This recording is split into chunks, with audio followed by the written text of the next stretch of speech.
జరిగిన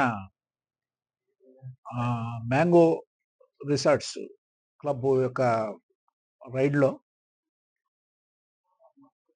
281 మంది జోదగాల్ని అరెస్ట్ చేయడం జరిగింది.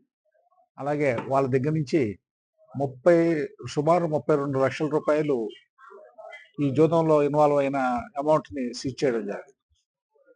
అలాగే ఈ జూద గృహానికి కన్వీనియన్స్గా వాడిన ట్రాన్స్పోర్ట్గా వాడిన 130 వెహికల్స్ని సీజ్ చేశాము. ఒక 40 టూ వీలర్స్ కూడా ఉన్నాయి దాంట్లో.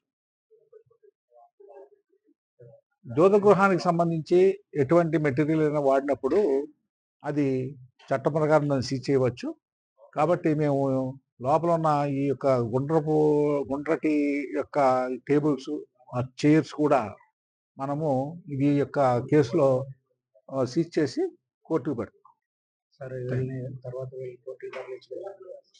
వీళ్ళందరినీ అరెస్ట్ అయిన వాళ్ళందరినీ మహజర్ పిటిషన్స్ రెడీ చేసి మేము కోర్టుకి మ్యాంగో క్లబ్కి మేము మెంబర్షిప్ ఉన్నందువల్ల మేము ఇక్కడ టైంపాస్కి కార్డ్స్ ఆడుకోవడానికి మేము వచ్చాము. మేము యాజమాన్యాన్ని అడిగాము, ఏంటి ఇట్లా ఆడుకోవడానికి మాకు ధైర్యం అంటే మాకేంటి మీరు ఇచ్చే భరోసా అని చెప్పేసి అంటే, మనకు క్లియర్గా హైకోర్టు ఉత్తర్వులు ఉన్నాయి, ఎటువంటి ఇబ్బంది లేదు.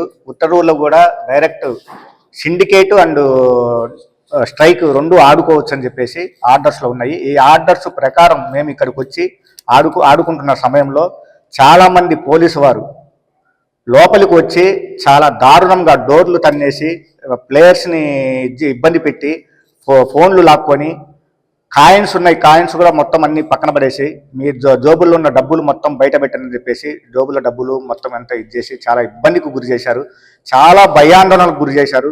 మేము ఎందుకు వస్తామండి క్లబ్? మేము చెట్ల కింద ఆడుకోవట్లేదు, లేకపోతే ఇళ్లల్లో ఆడుకోవట్లేదు, అన్నపీసాలకు మేము ఆడుకోవట్లేదు.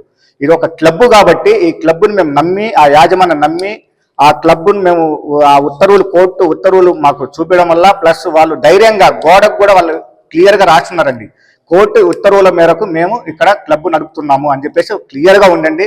అవన్నీ వాళ్ళు పక్కన పెట్టేసి కనీసం వచ్చి మమ్మల్ని కాదండి ఇబ్బంది పెట్టడానికి, యాజమాన్యం వచ్చి ఫస్ట్ వాళ్ళు క్లియరెన్స్ చేసుకోవాలండి. ఎలా నడుపుతున్నారు, ఏంటి, మీకు ఏం పర్మిషన్స్ ఉన్నాయి, ఏ విధంగా అంటే వచ్చిన జనాలను ఇబ్బంది పెట్టకూడదు కదా, ఏంటి అసలు అని చెప్పేసి వాళ్ళని అడగాలండి, యాజమాన్యం అడగాలి ఫస్ట్ ఆఫ్ ఆల్.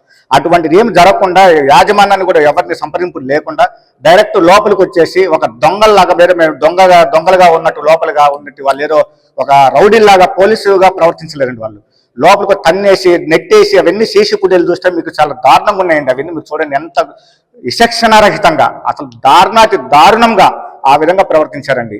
ఇది ఎంతవరకు కరెక్టో ఏంటో అర్థం కావట్లేదు.